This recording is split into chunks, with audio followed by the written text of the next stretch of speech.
Halo, selamat datang. Sebagai pendidik di zaman sekarang, kita semua pasti punya satu pertanyaan besar yang sama. Gimana sih caranya bikin teknologi di kelas itu benar-benar ngebantu, bukan malah jadi ribet? Nah, dalam beberapa menit ke depan, kita bakal bedah bareng sebuah kerangka kerja yang bisa jadi cetak biru andalan Anda buat jawab tantangan itu. Pertanyaan ini familiar banget kan? Anda punya semua kepingan puzzle-nya loh. Anda jago di materi pelajaran Anda juga udah tahu cara ngajar yang pas, dan sekolah mungkin udah nyediain berbagai macam teknologi canggih. Tapi, gimana cara ngegabungin semua itu biar jadi satu pengalaman belajar yang klop dan mulus? Nah, itu dia tantangan sesungguhnya. Dan jawabannya ternyata simple, tapi juga dalam banget. Cuma satu kata, TPCA. Mungkin Anda udah pernah dengar istilah ini seliweran ya, tapi hari ini kita bakal kupas tuntas artinya, biar kita benar-benar paham. Oke, kita bedah pelan-pelan ya. TPACK atau kepanjangannya Technological Pedagogical Content Knowledge itu bukan sekedar singkatan keren. Anggap aja ini sebuah resep atau filosofi yang ngegabungin tiga kekuatan utama kita. Apa yang kita ajarkan, gimana cara kita mengajarkannya, dan alat apa yang kita pakai. Tujuannya cuma satu, bikin pembelajaran yang benar-benar ngena dan efektif. Nah, buat ngebangun rumah TPAIK yang kokoh, kita harus mulai dari fondasinya dulu.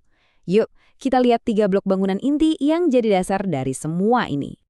Dan ini dia intinya. 3 area ini, konten, pedagogi, dan teknologi, sebenarnya udah kita punya semua. Pengetahuan konten, atau CK, itu keahlian Anda di bidang Anda. Pengetahuan pedagogis, atau PK, itu seni mengajar Anda.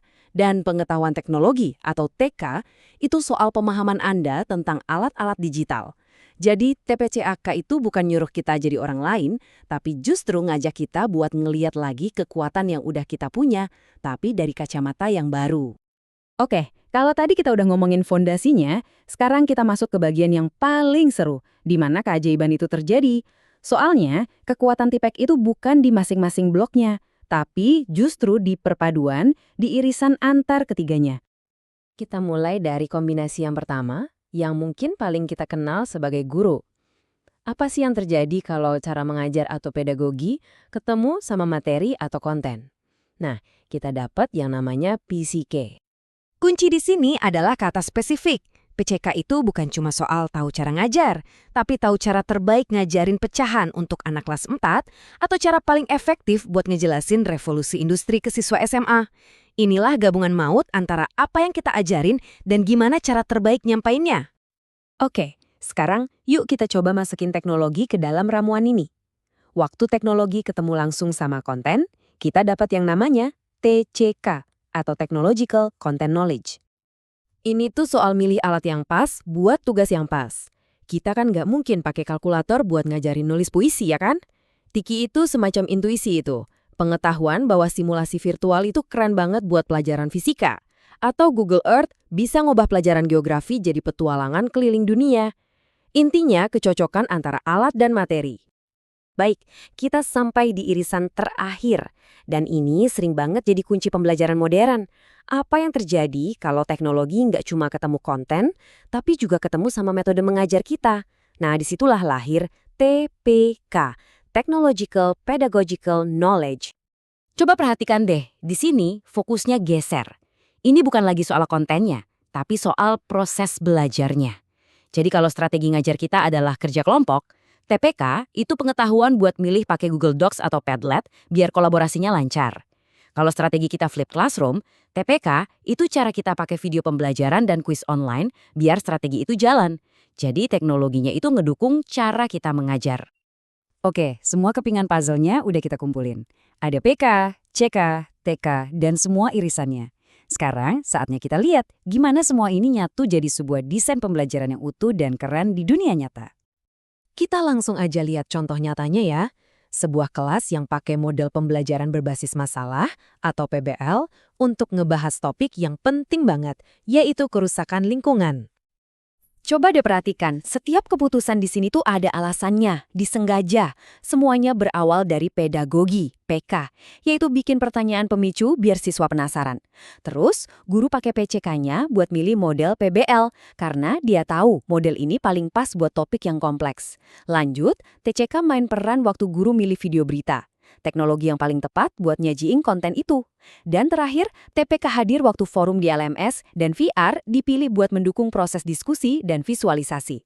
Semuanya nyambung. Dan inilah hasil akhirnya. Ini bukan lagi sekedar pakai teknologi buat gaya-gayaan, tapi benar-benar menenun teknologi itu ke dalam jalinan pedagogi dan konten. Siswa jadi ndak pasif, mereka aktif diskusi di forum, kolaborasi, dan bahkan presentasi pakai video conference. Inilah wujud nyata dari integrasi TPACK.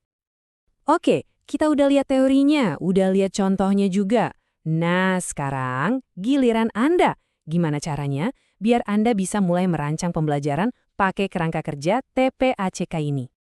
Ini dia peta jalan buat Anda. Ada 6 langkah yang jelas, coba perhatikan alurnya ya.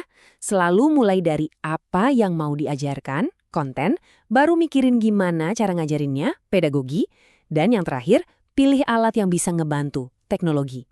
Langkah keempat itu kuncinya, secara sadar, pikirkan irisannya, baru deh satukan semuanya.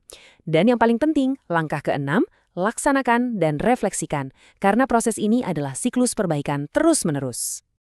Coba kita renungkan kutipan ini sebentar. Inilah tujuan akhir kita. Menguasai TPAC itu bukan soal pamer teknologi canggih, tapi soal menjadi seorang arsitek pembelajaran. Seseorang yang bisa ngambil konsep serumit apapun dan mengubahnya jadi sesuatu yang gampang diakses dan dipahami sama setiap siswa. Keren banget kan? Sebagai penutup, ini ada beberapa tips praktis buat Anda mulai. Pertama, ingat, teknologi itu cuma alat, jadi selalu mulai dari tujuan belajarnya. Kedua, manfaatin banyak banget alat gratis di luar sana. Ketiga, ajak siswa ngobrol, libatkan mereka, karena ide mereka seringkali luar biasa. Dan yang terpenting, jadikan refleksi setelah mengajar sebagai kebiasaan. Dari situlah kita bisa terus berkembang. Jadi, saya mau tinggalkan Anda dengan satu pertanyaan ini. Ini bukan soal ngerombak total cara ngajar Anda besok pagi, bukan. Tapi soal ngambil satu langkah kecil aja.